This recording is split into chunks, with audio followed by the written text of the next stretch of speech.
ఇటీవల 5 సంవత్సరాల నుంచి ఎక్కడా అభివృద్ధి లేదు. ఏమి అభివృద్ధి జరగకుండా బటన్ నొక్కే కార్యక్రమం పెట్టానంటాడు. నేను అడుగుతున్నా మిమ్మల్ని, మీకు ఇచ్చేది 10 రూపాయలు మీ దగ్గర నుంచి దోచుకునేందు తమ్ముళ్ళు 100 రూపాయలు అవునా కాదా అని మిమ్మల్ని అడుగుతున్నా.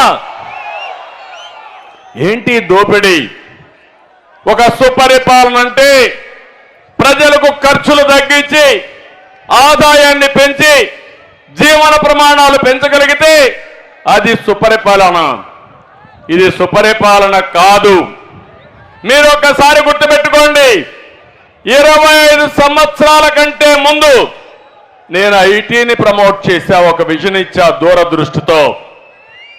ఇంకో పక్క హైదరాబాద్ని కేంద్రంగా తెలుగు వారి కోసం ఒక రాజధానిని అభివృద్ధి చేశాం. 25 ఏళ్లలో ఈరోజు మీరు చూస్తున్నారు. మీ ఊర్లో ఒకసారి చూడండి. మీ ఊర్లో నేను చెప్పినప్పుడు బాగా చదువుకున్న వ్యక్తి హైదరాబాద్కి వెళ్ళాడు, బెంగళూరుకి వెళ్ళాడు, అమెరికాకి వెళ్ళాడు, లండన్కి వెళ్ళాడు. అక్కడ ఉండే వాళ్ళకంటే ఎక్కువ ఆదాయం సంపాదిస్తున్నారు. అది తెలుగుదేశం పార్టీ చూపించిన దారి, అది తెలుగుదేశం పార్టీ ముందు చూపు.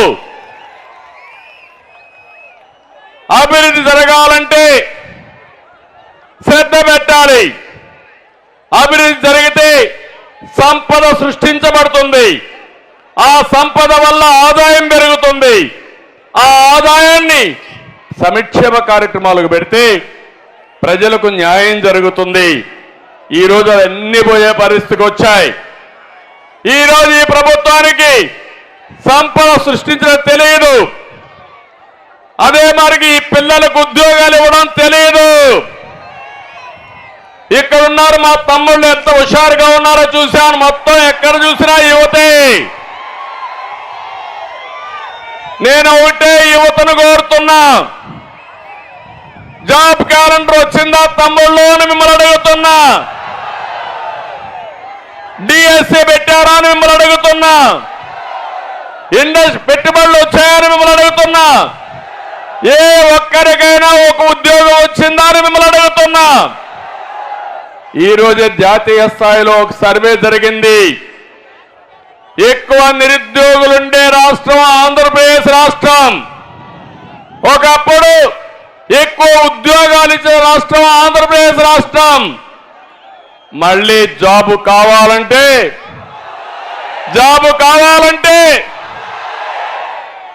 అయితే జాబు రావాలంటే మీరేం చేయాలి? ఇప్పటి నుంచి పనిచేయాలి.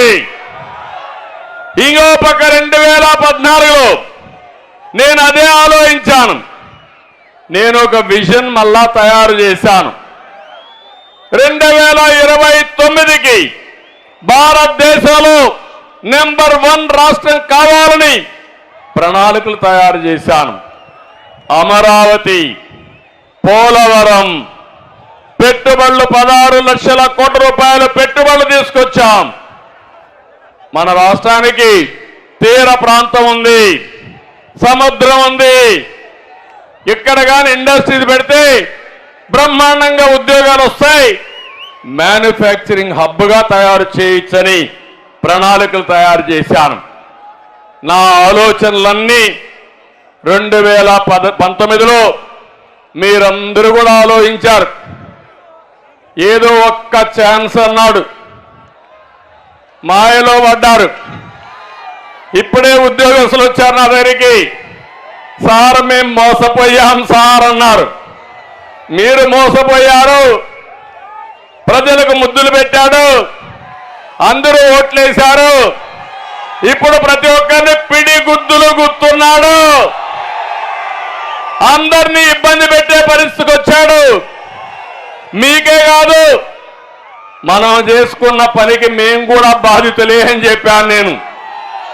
అవునా కాదా అని మిమ్మల్ని అడుగుతున్నా. ఒక్క విషయం మీరు గుర్తుపెట్టుకోవాలి.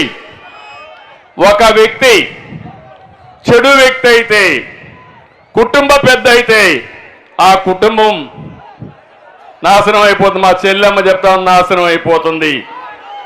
ఒక వ్యక్తి గ్రామ పెద్దగా ఉండే వ్యక్తి చెడు వ్యక్తి అయితే ఆ గ్రామం ఏమవుతుంది? ఒక ముఖ్యమంత్రి రాష్ట్రాన్ని పరిపాలించే వ్యక్తి చెడు వ్యక్తి అయితే ఏమవుతుంది? ఒక సైకో అయితే ఏమవుతుంది? నా బాధ అదే, ఈరోజు అదే జరుగుతా ఉంది. మొత్తం రాష్ట్రం అంతా నేను చూస్తున్నాను. ఇప్పుడు మీరు చెప్పాలి, 5 ఏళ్లలో 5 కోట్ల మంది అందరం బాధితులమే, ఏదో ఒక విధంగా బాధితులు. కొంతమంది బాగా సంపాదించే వాళ్ళకి ఎక్కువ ఆస్తులు ఎక్కువ ఉంటే ఇంకా ఎక్కువైనాయి. మా ఆడబిడ్డలు బయట వచ్చే పరిస్థితి లేదు. భర్త కళ్ళ ముందరనే మా ఆడబిడ్డలకు రక్షణ లేదంటే, నిన్ననే విశాఖపట్నంలో ఒక దళిత మహిళ పైన 11 మంది మానభంగం చేశారంటే ఈ రాష్ట్రం ఎక్కడికి పోతుందో మీరే ఆలోచించాల్సిన అవసరం ఉంది. నేను ఆ రోజు కరువు సీమలో కియా తెచ్చాను, జగన్ మాఫియా తీసుకొచ్చాడు. ఆ రోజు మన యువతకి ఉద్యోగాలు తెచ్చాం, ఇతను ఈరోజు యువతకు గంజాయి ఇస్తున్నాడు. ఇంకో పక్క మనం పెట్టుబడులు తెచ్చాం, ఇతను టెర్రరిజం తీసుకొచ్చే పరిస్థితికి వచ్చాడు. మనం ఐటీ ఉద్యోగాలు ఇచ్చాం, ఈయనిచ్చిన ఉద్యోగాలేంటి? ఏ ఉద్యోగాలు ఇచ్చాడు? 5,000 రూపాయలు వారంటీ ఉద్యోగం. మనం ఇచ్చింది ఐటీ